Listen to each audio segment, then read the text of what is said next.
Dnešek byl fakt crazy, staly se 4 setupy. První 3 setupy se staly v 15-minutovém biasu, který byl bullish, a čtvrtý setup se stal po 15-minutovém market shiftu, který byl bearish. První setup se stal zde, který jsem nevzal kvůli tomu, že se mi nelíbil tento malý fractal market shift, ale očividně vyšel.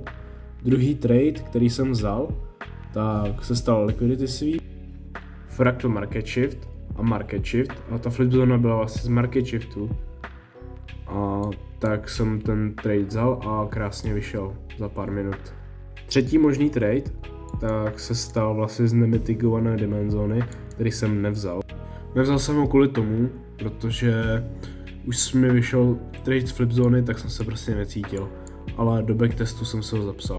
A poslední setup, který se stal po 15-minutovém market shiftu, jsem nevzal, protože candle, která udělala liquidity sweep, byla zároveň fractal market shift, tak jsem se do toho bál vstoupit, ale trade nakonec hezky vyšel, tak jsem si ho taky zapsal do backtestu.